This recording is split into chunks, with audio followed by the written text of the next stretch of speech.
I mean, the pants for me is given, thank you for flying Delta, but everything else, bitch. I can't stand you!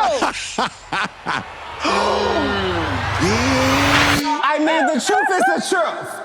Said you wanna be a legend. A statement, a star. Said you wanna be a legend. A statement, a star. I'm so, all I really wanna be is an icon or a statement. No, it's legendary. I'm so, all I really wanna be is an icon or a statement. No, it's legendary.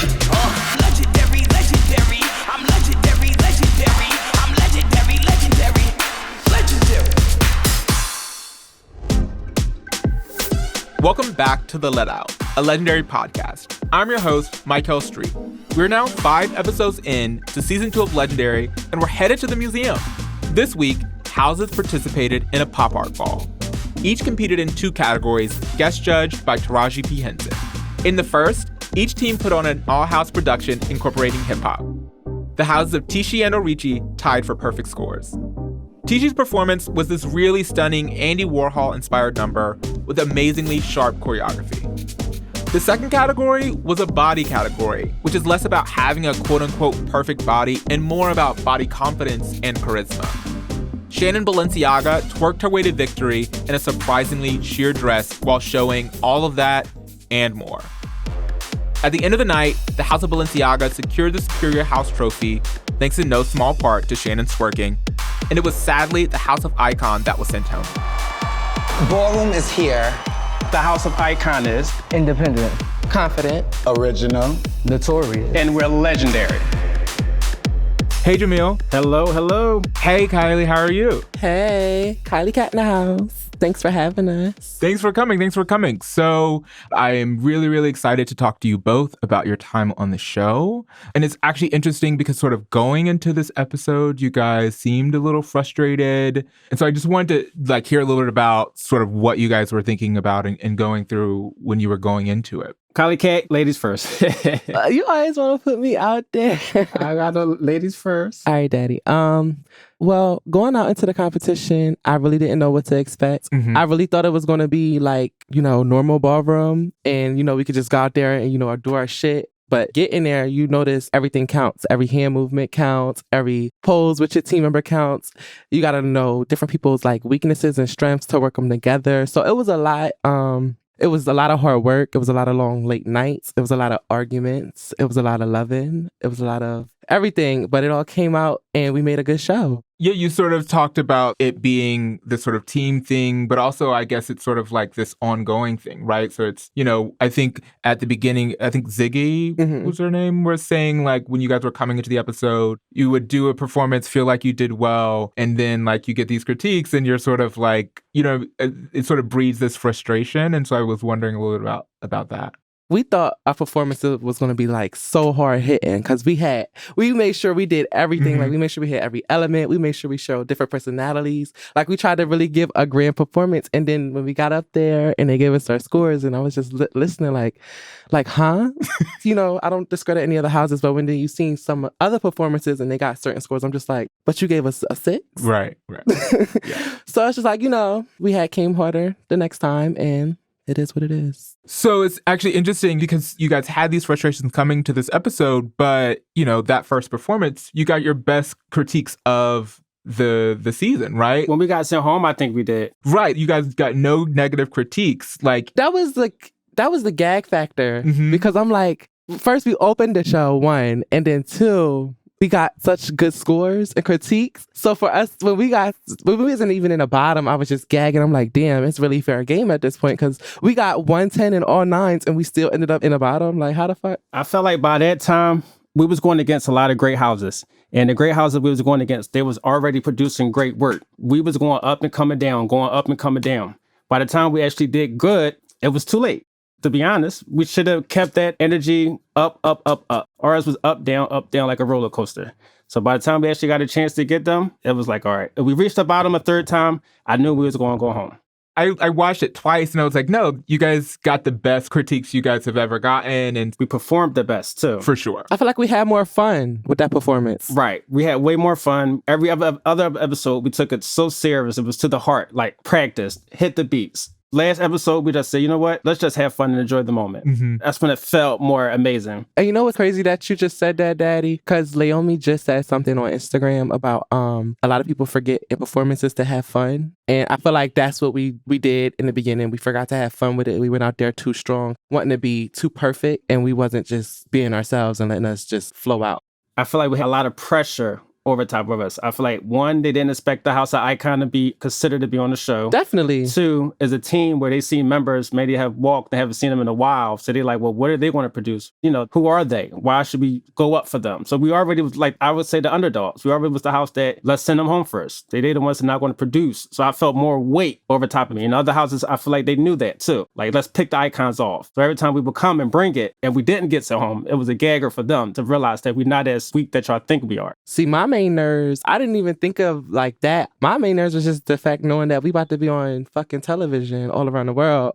And I got to sit here and perform my ass off and get critiqued at the same time. So I think that's where a lot of my nerves was at. It's interesting you say that because I was going to ask a little bit about sort of like walking the body category and sort of you talked about it a little bit on the show and like what that was like. One, because like, you know, not even if it's on national television, right? Like just walking the body category can be a thing just in front of your friends, like even if it's a kiki. Yeah, see, me personally, I always loved watching, like I always enjoyed watching the girls, you know, show their bodies and their confidence and stuff in it. And I loved my body too. My only thing with it was I was never the type to go out and actually walk the category in front of people and flaunt it in everybody's faces. Because I'm more like conservative. Not saying they're not conservative, but I'm more like to myself. So I didn't really want to put that out there. But, you know, I had to do it for my team. And I'm actually happy that I did do it because like a lot of my friends, they look at me when I just wear regular clothes like, oh, girl, you about to go walk this. I'm like, no, bitch, I'm just here in an outfit.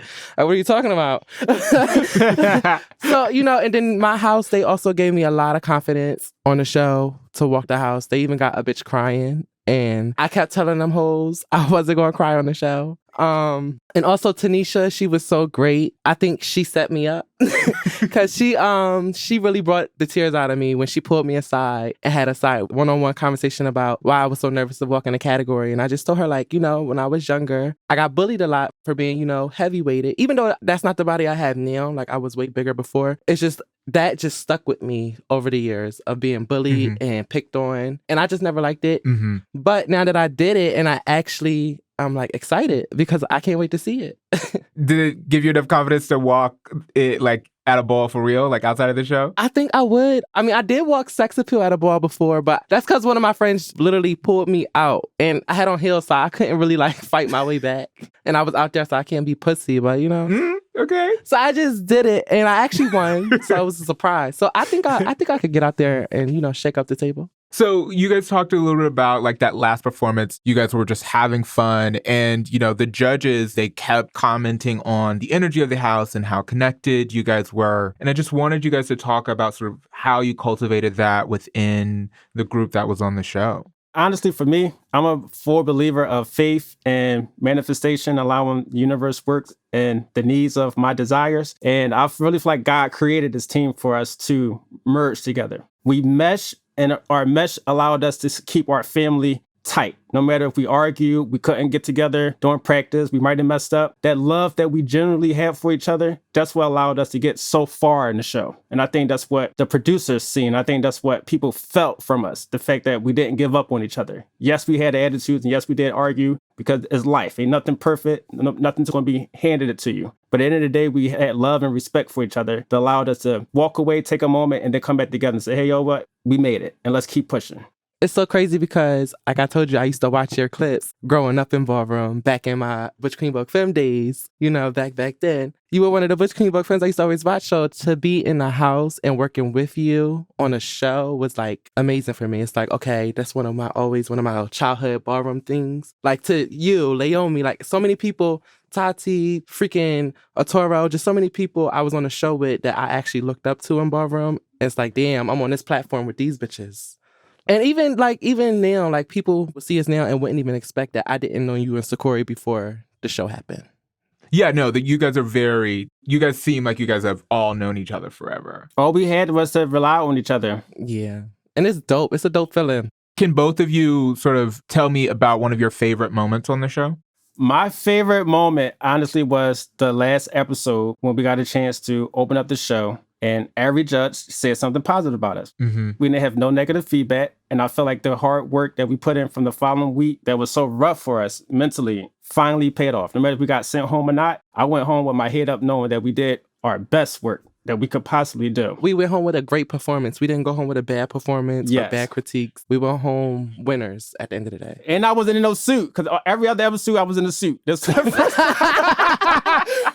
I was like, can I get out of a suit? Please put me up in something. The first episode, you had on a leather muir cap and like... Even with that was kind of like, even coming on the show with that outfit was last minute. When they find out that we getting picked, and then we find out we got to pick an outfit, everything was just like, and it's COVID, we can't go out shopping like we want to. It was so much pressure on us just getting on the show before we got there. We getting our outfits mailed to us in the room. Some stuff don't fit. Send it back. And interview clothes. It was a lot. Because we wanted to keep being cohesive and stuff. So it was like, child, we got to... You don't got this color? All right, we got to order something. What color's going to be next week, y'all? Red, pink, blue? My favorite moment from the show would have to be when I got to save the house. I want to say that's my favorite moment because honestly, the first episode, Jamil wanted me to save the house, but I kept telling him no, and like I didn't want to do it. I felt bad at the time. I'm like, oh, I should have went, but I'm like, no, bitch, I didn't want to do it. She was like, no, I don't want to go. I was like, somebody gotta go. Because when they asked him on stage, he was looking at me like, damn, what am I? I was like, no, I don't want to do it. Because I was nervous. I'm like, hold up, like it's the first ball. So then I was excited because the only thing I was mad about though, last season they got to talk their shit before they battle. I wanted to do that so bad. Like, you had some things you wanted to say? I had exactly what I wanted to say in my head. I had Johnny in the back cut my crown off, but I told him don't take it off. And I was going to have Daddy take my crown off because I was about to fuck this bitch up because we're not going home. But I didn't get to say it, but I did. My dad did get to take my crown off. But that is my best moment because I also got critiques by Leomi, and it was like some of the best things I've heard from another female figure performer, queen like herself, to tell me that I, showed the essence of a femme queen in performance and soft and cut. Because, a lot of girls like to notice the dramatic side of performances. Right. Not everybody, but a lot of people. Because that's what they like to see, the dramatics, the 360s. But a lot of people don't get into the softer side of things, the actual performances, the melting, the being a woman, ladylike, all of the things of a femme queen. Actually, this brings me to my next question, which I was going to ask about what it was like being in sort of the redemption battles. Jamil, I'd love for you to talk about, one, how you chose who was going to go in them, and then also what was it like for you yourself to do the redemption battle? Well, we was on quarantine for 7 days, so we had time to map out each house. Wow. We like, all right, so if we gotta go against, for real, we mapped out each house. If we go against the Mugaliers, I'm gonna go out on behalf because I know Arturo's, he's a legend. I look up to him. I would love to battle him and pay homage to people that come around like before me. So I was going to battle him. I was going to battle Mugaliers anyway. I was going to battle. Even Malik came out, I'm like, Malik, I was going to battle you. One of y'all, I was going to battle y'all. I didn't want to force anybody to do nothing they did not want to do because you wouldn't get their energy out of a person that really want to battle. So first time we went to battle, so Corey came out and he looked at me and said, I want her. Boom. My sis was upset backstage and she really needed to let that out. And that's another reason why I really wanted her to Vogue too, because she had anger to let out. So I knew that would have been a better outcome than me not really wanting to do it at the time. The second time when Kylie Kat, I'm like, pay attention to the universe. The judges love Kylie Kat. And I'm not pushing her up as a pawn, but I feel like it was her season to shine and not hold back from what the world wanted to see at that present moment. And I wanted her to go out and she felt confident enough to do it. Her turn. Once I saw them sending out their women's performance girl, I was like, Daddy, I want her. Send me out. Send me out. They sending out a girl. I got to get her. And I told myself, I said, Jamil, if we go in the bottom the third time, just by you being a parent and not putting this on your kids, you go out there and handle the business. So I looked at them and I said, I got it, y'all. So talk to me about this battle, because what I saw was you and Malik. I was really excited. I think that you guys are similar strains of Vogue from two different generations. And so I was really excited to see it. But I'd love to hear from you. What was it like being in that battle? Were you sort of familiar with Malik's Vogue prior? Oh, yes. Anybody that came after me, I'm familiar with them because I got opportunity to sit back and watch and learn from the new generation as performance change and upgrade and just do different things with performance. So I love Malik's performance. Watch it from afar. He's a great, amazing. Me battling him that day, ballroom is with shade. So it's not like, oh, girl, I don't see it. I see it, but I still got to battle you too and produce my great work. It's not so much, oh, Malik, I got to beat you. I got to make sure that I'm capable of pushing myself to battle you in a confident way and leave it on the floor. And that's what I felt like I did that night. I didn't want the pressure on my kids, but I prayed before I hit the floor. I knew no matter what, honestly, that my team was going to go home just by the work that we produced and us being in the bottom three. I just wanted to leave out respectfully. Given the judges' final criticisms, right, like that's certainly what you did leave out with, right? Like all the judges were like, your energy, specifically your energy, but also the energy that you cultivate within the house was something that really was impressed upon them. And so how was sort of that to get this sort of like, you guys are going home, but like we genuinely want you here? How did that feel getting that sort of criticism? Or not even criticism, really feedback, right? Honestly, it felt like we was receiving it every week. If we did good or didn't do good, we love the Icon's energy. It was up to us to keep that going, keep the ball rolling. So if we fell as a unit, then it is something that we had to stand up and, deal with it. Like, all right, y'all, we're not flowing and meshing like what we need to mesh. We're allowing other entities and circumstances to come in our group and break us down mentally when we really got the juice. We got it. We got this far. And I still believe that we can. So outside of the show, can you talk to me a little bit about how the House of Icon got started and sort of founders? The House of Icon got started roughly around January 2000 by Ashley Icon. She is one of the pioneers of dramatic performance for Film Queen Performance. So her name rings bells. Also, our overall fathers, James for Realness. His name always rings bells as well. We got Sabrina from Baltimore, Film Queen Trilogy, Sex, Realness, Body, you name it, she got it. And Nicole. So they came with the idea of Icon. It was a Film Queen house. Film Queen's transgender house. It wasn't a lot of Butch Queens in the house around the time. During the course of the years, a lot of Butch Queens started to join the house, and we was able to have different categories walk, not just for Film Queens, represent for the males and Butch Queen Performance and Schoolboy Realness. We're really, really a small house. But the fact that individual can go out and make a name for themselves and battle bigger houses and still stand against them. We battle the best. Whether we win or lose, we're not afraid to battle them. We're not afraid to hit the floor. And we don't need an army to win. We're fine with who we are. So I just want to underscore something here for people who don't know Ashley Icon. You sort of said she's a pioneer, but like she is the mother of dramatic performance, particularly for femme queens, right? Because when I think about the history of ballroom and the history of voguing, right? I think about a specific ball, I think it was in 92 or something, that they were trying to differentiate the two different styles. And it was sexy and sinister like Sanaya, or daring and dramatic like Ashley, right? Like that's how you defined dramatic performance, was like Ashley. So, I just want to sort of underscore, right, that like that is the legacy that is with this house. Yes. Ashley Icon for dramatic, you can't get no better than that. She paved the way for a lot of people to perform, for female figure performance. And for me to have Kylie Kat, my only film queen on the show on my team, to represent for Ashley with me, helped me out too. So you guys are in Philly. Where was the house sort of started? New York. Outside of the show, you are Philly father, right? Yes.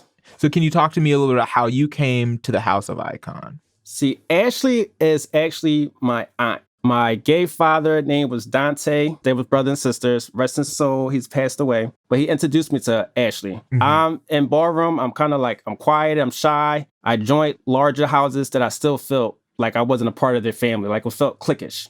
So Ashley always showed me love. No matter where she see me, nephew, you okay? So one day I looked at her like, Auntie, I want to be an icon. She's like, when you ready, let's go. I came to the clubhouse. She walked me out to get my 10s. And ever since then, I was able to make a name for myself and not felt like I had to fit in with a larger group of ballroom. And from there, I met James and they just started loving on me.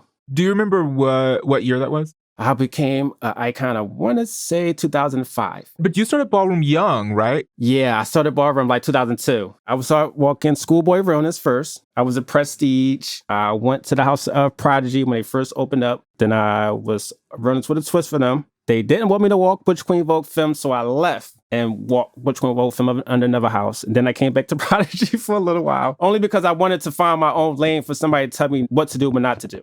I'll walk Realness with a twist because you look like a boy. Then I walk, they still judging me because I look handsome. I'll walk Pretty Boy Realness. So ballroom will put you in a category that I didn't want to be in. I want to vogue, no matter if I'm masculine or feminine.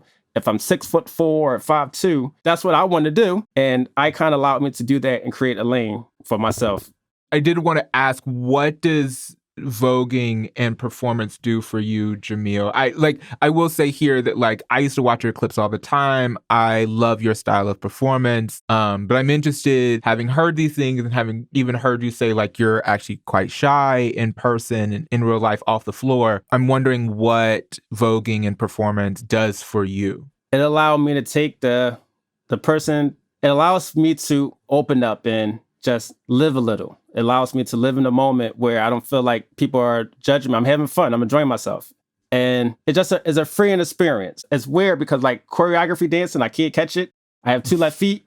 But when you pump a beat and voguing is a whole different flow. But performance to me is everything. It's a way to express myself. It's a way for me to come out my shell, grow, build confidence. It helped me a lot in my personal life. It's a part that I just start sharing with my like family and friends because I kept that to myself. But it's so freeing right now for them to see the feminine side of Jamil and not just Jamil, the guy who go to work or he go to the club with his friends, but now they can actually see me for me. And I feel so relieved and I feel like I'm just allowing more good energy to flow into my body by me not being so shy and I'm being vulnerable in life now. Can you talk to me a little bit more about the aspect of like having, I guess, this duality, right? Of like your family sort of, I guess, knowing one side of you and then I guess sort of the ballroom scene knowing this other side of you. And just about like how those things interact or do not interact or maybe why you felt the need to have them so separate. I had to separate it from me being raised in Philadelphia. It wasn't something that you displayed, especially with my family. It was like, you could be who you are, but we don't really want to hear about it. Or you could be who you are, but we don't want to see it either.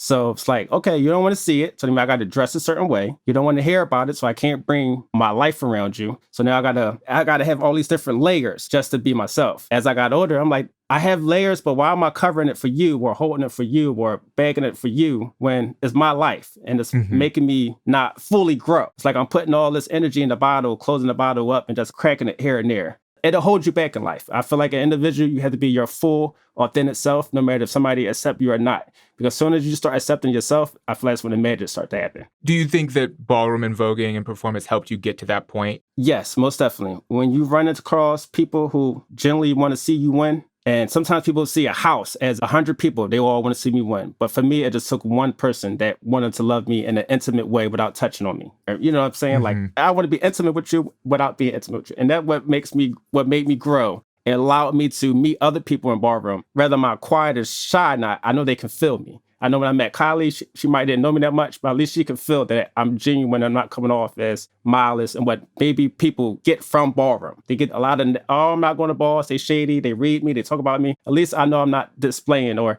feeding off that energy to people because I don't want that for me. So that allowed me to grow as well. Yes. So Kylie, can you talk to me about how you came to ballroom and specifically the house of Icon?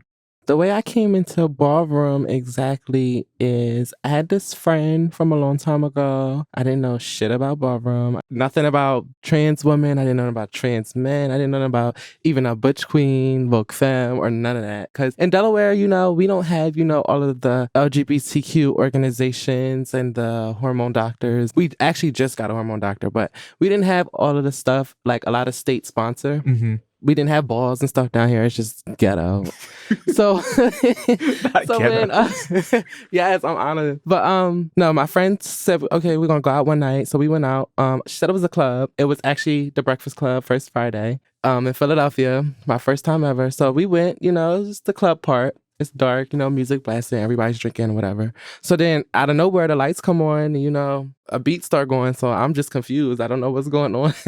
And then all of a sudden, at the time it's Kevin, but I didn't know who Kevin was at that time. He started chanting on the mic. So I'm like, what the fuck? It's like, what's this type of, like, what is going on here? So I was really confused. I'm like, what are they about to do? And my friend was like, oh, they about to start voguing. I'm like, what is voguing? They was like, just watch. So I'm like, okay. So he called out this femme queen. So I literally just thought she was a real girl because she was pretty. I don't even remember which femme queen it was, but she came out, she just started swinging her hair. So I was automatically like, what the fuck? Like, what's she going through? And then, after that night, I went home, I did my research. I started watching YouTube videos. I started watching Jamil and, the Princes, the Bootses, all of them. And then I started getting into the femme queens. I started learning about femme queens because, my friend told me, I said, wait, people can transition? I'm like, I didn't know that was a thing. Like, okay. So I started searching that and, I got into the Asias, the Katrinas, the girls. And then after a while, I met somebody named Brandon from Delaware. He was a Dior. And he know a lot about ballroom, so he coached me through it. He was my first gay father. So he brought me to the house of Dior. That was my first mainstream house. And then I left Dior.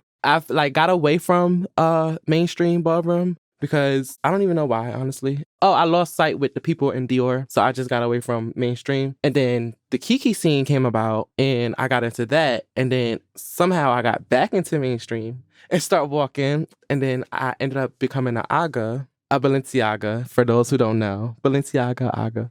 And then after that, I had a knee injury situation, so I had to leave Aga because, I didn't want to just be active in the house. Well, not active in the house. So then after that, my grands came and found me because I started voguing again, and people was like, oh, so I thought your knee was messed up. You still got it. You got it. They start chewing me up. No, I'm telling you, people start chewing me up like, you've been lying all this time. It wasn't wrong with your fucking knee. You still got it. I'm like, no, it was something wrong with my knee. I literally had fluid in my knee for a year, and I didn't know until I got it drained, and it was a lot. So I was like, it was something on my knee. I'm just now building it back up. I can do stuff again. There's like, oh no, girl, you got to get back out here for performance. I'm not hearing that. So I'm like, all right, child. So then my girl was like, Grands, you should just come to Icon. So I'm like, all right. So I joined the house. I met Jamil, got to meet a lot of different people in the house. And then the show came about. And Ziggy, he was like, oh, apply for the show. I'm like, well, I'm not about to apply for the show. They're not going to call me. And the whole time I'm like, they're not about to pick me to be on nobody's legendary show. I'm not doing this. He's like, Grands, just do it. So I did it. And here we are. So there's a few things there. I want to let's talk a little bit about, you mentioned the Kiki scene. Can you give a little bit of your version of an explanation of what the Kiki scene is to someone who might not know? Now, don't quote me because there's a different, I'm a younger girl in the Kiki scene compared to the older cats who, started it. But in my opinion, the Kiki scene is a place for, the youth.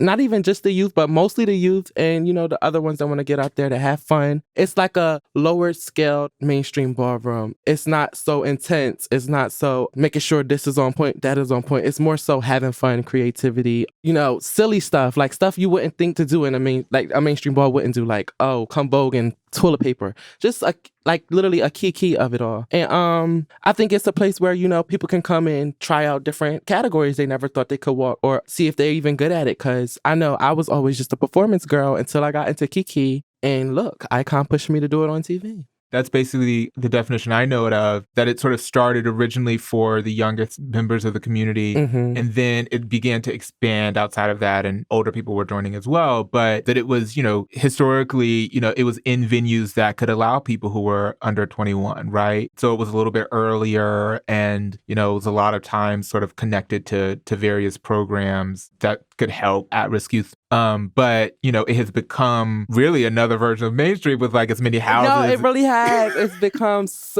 honestly, it's not as intense as mainstream. Like, I feel like now with mainstream, everything is just, the energy is just not there how it used to be. It's just like everybody's just so stern now. And it's like, okay, loosen up, have fun. Jamil, I know that you were sort of formative for Philly's Kiki scene, and so I wanted to hear sort of your thoughts on that kind of definition of the Kiki scene and just your role and sort of how things were going there. Yeah, when we created this Kiki scene around my era, many, many moons ago, it was many, many moons ago.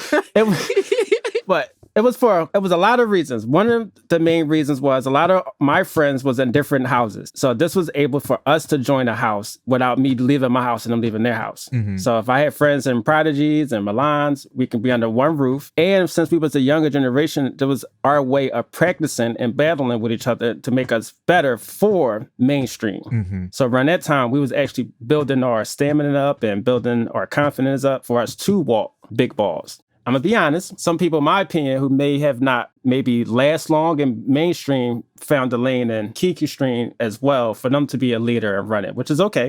Wherever you fall in place in life is fine. But I've looked at the kiki scene now, they take it as serious mainstream. Yeah. They read, they argue, they be in there rumbling, fighting too, and they'll chop you too for something that is petty. Petty as hell. I feel like that's just ballroom. It's no way in escaping it. Right. But sometimes I feel like it's not fair because if you ain't get your roses in mainstream, why you come over here in the Keisha stream being so hard on them when somebody was hard on you too? And I see that a lot. So it's kind of like a bully. Like, don't be a bully. Don't come to Kiki and bully this generation because it's going to make them never want to come to mainstream. It's interesting we talk about all this because a lot of the young, specifically performance people, but, even commentators that are like making it big and making a name in mainstream now all came from the Kiki scene, right? So like even on Legendary, right? Thinking about Tati, thinking about Malik, like they really made their names first within the Kiki scene. And, thinking about commentators, I'm thinking about Iago and Snooki and all them, right? Like Precious, all them made their names within Kiki scene and sort of like trained and learned within that scene before coming to the mainstream scene. So in a way, it ends up being a real like training ground for the next wave of talent. It definitely gears you up for mainstream. Mm-hmm. I agree. It definitely does because it just gives you that, like Jamil said, that practice to battle all those different girls that you might couldn't battle in mainstream because, it's the different categories or they not working the categories because, in Kiki, some girls walk the categories you want them to walk, but they won't walk in the mainstream. So now you can practice it with them, battle it out. Or maybe you'll find yourself battling one of the girls that you always looked up to in Kiki and you probably not ever get that chance in mainstream because they just on a higher, caliber.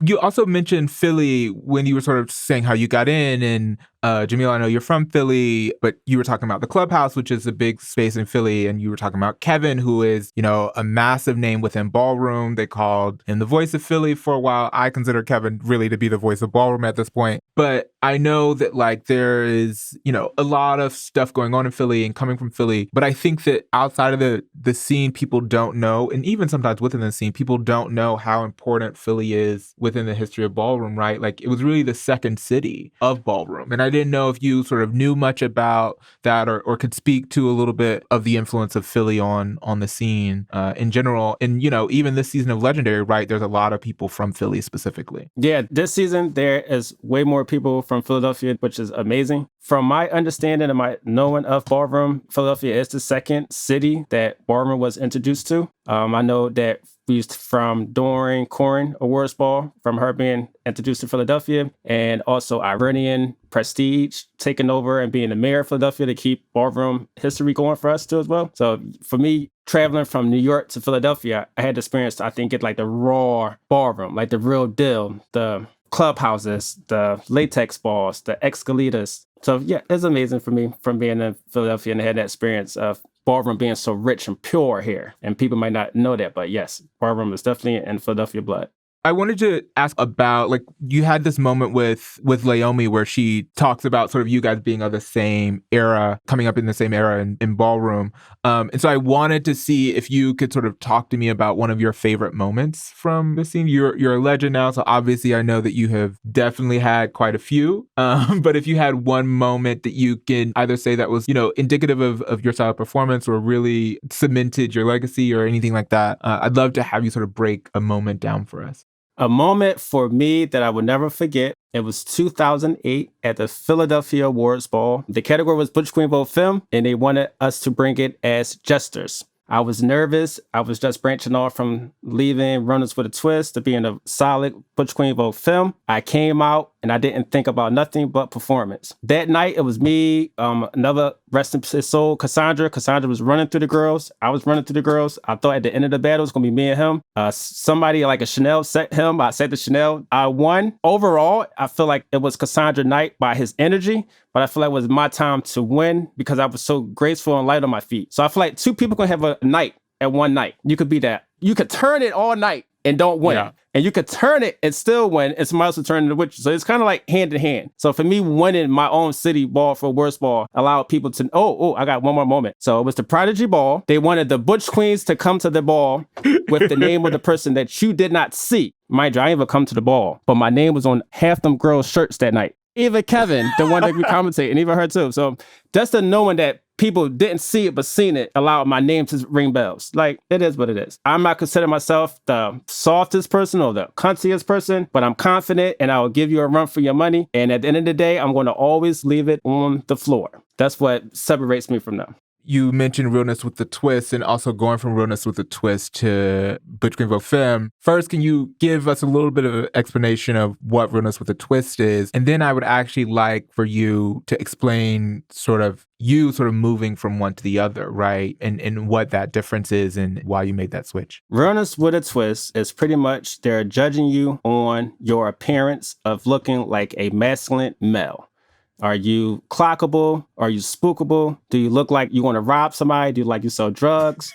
Do you look like a thug? No, really, do you like a thug? Like, right. That's what they want to see for Realness with a twist. The twist is the gag that you're voguing. That is a shock factor that this masculine male that looked like he about to rob me and beat me up and take my money is about to lay this soft performance on the floor. For me to enter ballroom and I have my peers judging me on my appearance, I'm like, no, I go to school in the hood. I don't need you telling me if I look like a male or not. I don't need you to judge me that way. What I need you to do is score me on my performance. So a lot of times, no, be realness, be this, be that. I got so sick of it where I just found my own lane and said, you're not going to tell me what I'm going to do when I see other people doing it. When I first came out, Charles Kahn was the only person I seen that was tall, masculine, with Timberlands on Voguing. So if he can do it, I feel like I can do it. Essentially, you didn't want to be judged on your appearance. You just want to be judged on the performance. That's the difference for you. That's right. Because ballroom allowed you to come to ballroom, be creative, and be who you want to be. So why are you telling me to be who you want me to be for your house? Mm-hmm. So Kylie, have you had a moment that really sticks out in your mind over your ballroom career that like you sort of go back to and you're like, nah, I was in my bag this night? Oh my God. Okay. I actually watch this clip all the time. It's actually the list part 1, the first list ball that Jason threw. Jason ball, right? Yes. And me and Ty did a tag team performance and we made it last battle. And honestly, that was the night that I was being watched by the Balenciagas. And I feel like we really would have won, but the last vote was Harold. And it was an I go on the other team. So I was like, if it wasn't an I go on the other team, we really would have won. But I let bygones be bygones. But no, that night I was really in my bag. I really showed out my Femme Queen performance in my heel. For the girls that don't know that I can get down in a heel. But yeah, that really was one of like my favorite mainstream moments. So coming into Legendary, what did you guys think of the other houses? I mean, I have my opinions, but I would love to hear what you guys thought. That face. That face, Kylie, what's up? Honestly, I'm not going to even lie. Coming in and seeing the other houses, because honestly, I didn't know. I knew a lot of the girls, but I didn't know all of the girls and what they actually walked. So, my house knew the girls and what they walked, so I got my little information to know what. So once I found out what everybody walked in, I was just looking like, what are y'all going to do? But like, what are y'all gonna do? That's all I could say. And then, some of them did surprise me. No shade. Some did surprise me, and I'm happy for it because, I don't sleep. You can't sleep on anybody, but child. That's all I could say. It's child. Yeah, I mean, there was specifically one, I'm not going to lie, there was one house for me that I was like, I saw the lineup and I was like, this is a surprising lineup for this competition, but I have been continually surprised every episode. I'm like, okay, the bitches was, they were in the studio. Because the house you thought was staying went home. Right. What about you, Jamil? What did you think? Honestly, my main thing, and I was talking to my house father, James, about this, our whole concept was, Jamil, I don't care what happens on the show, but y'all better not get sent home first. That's all we kept saying. Oh my gosh. No, seriously, everything after that was a joyful ride. Whether we did good or bad, it was the fact that we did not get eliminated first. And that was my main concern. Second, third, fourth, but number one, because y'all expected us to go home first because y'all ain't seen in a while, the House of Icon, y'all expected these other major houses, they got these heavy hitters and all. Honestly, they didn't expect us to make it as far as we did. And some people was too cocky. Yeah, some people are too cocky. Too cocky to get someone on the first show. Well... No, seriously though. So I'm also interested, you guys told me how you guys felt about, coming in. You guys know who's left. How's it looking to you? Who's going home next? Who has, what it takes to go the distance? Looking at who's left, honestly. Anybody can go home. I feel like anybody can go. Anybody can go home next. No, not in a bad way. You never really, everybody that's sitting there left right now are amazing. So out of them 6, anybody can have a bad moment and just go home just because they did so good for the whole season. 10s. Every episode you're getting 10s. Like, all right, you get a 9, you go home because it's everybody getting 10s. No shade, because even when you think you're getting scored the best, like you can gag. Like we gagged.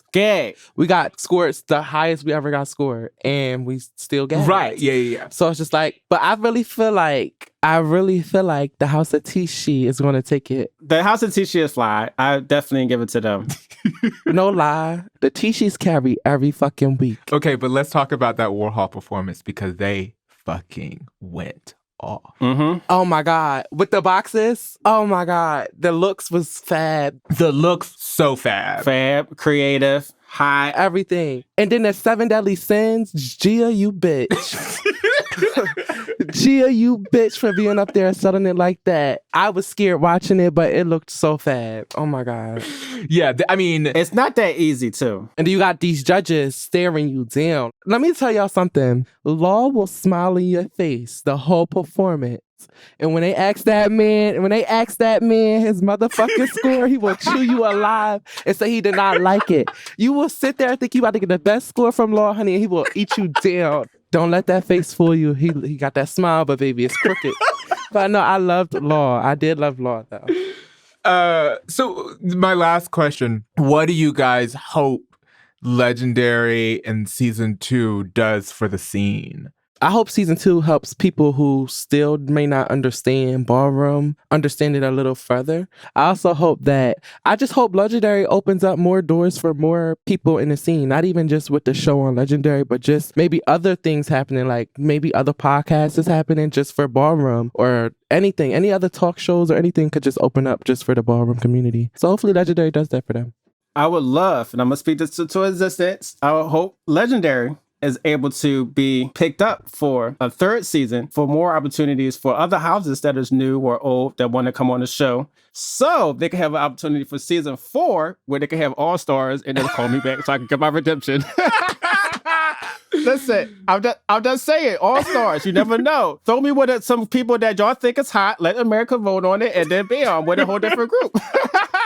Now that you say that, Daddy, I hope that Legendary brings a Kiki edition so they can get a taste. That would be so... Yeah.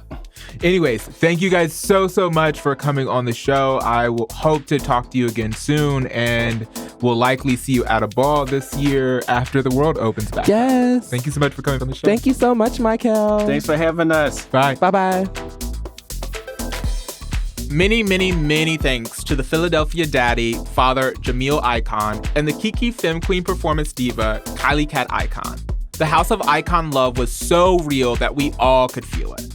And now, the let out moment, where I select my favorite moment of the episode. If you think I'm wrong, you're wrong. This week, I went with something a little encouraging. It was when Taraji P. Henson turned into the tough, loving mother we all sometimes need. She saw Khalik Balenciaga was taking some of the critiques really hard and immediately snapped into action, building him up. It's the perfect way to end this week's episode. Let's take a listen. The whole house usually carries. And I really did not feel like this performance was the best that y'all have done so far. Stop, take your hands. And I'm gonna give y'all a 7. Take your hands down. Oh, Khalik crying. Oh, no. He's not used to being critiqued. Khalik, can you tell us why you're crying? Turn around. This should be tears of Don't joy. let these comments beat you down. No, baby. Be kind to yourself. Let me say something to you. Hold your head up. Yeah, right yeah. now. Hold your head up. Pick it up. No. Yeah. No, don't do that because I see where you're going. You're going down a rabbit hole of I fucked up. And that's not what this is about. Work on this. We love you, Khalik. We love you, Khalik. I love you, Hold your Khalik. head up high right now. The Let Out is produced by HBO Max in partnership with Spoke Media. Make sure to stream episodes of Legendary and The Let Out on HBO Max. And tell us all your thoughts about the departure of the House of Icon over at Legendary Max on Instagram. I'm your host, Mikelle Street, and you can find me at Mikelle Street on Instagram. For Spoke Media, our producer is Ariel Mejia with help from Gibran Mendez, Alicia Force, Brigham Mosley, Janielle Kastner, and myself. Original music and sound design by Evan Arnett. Special thanks to Clay Kim.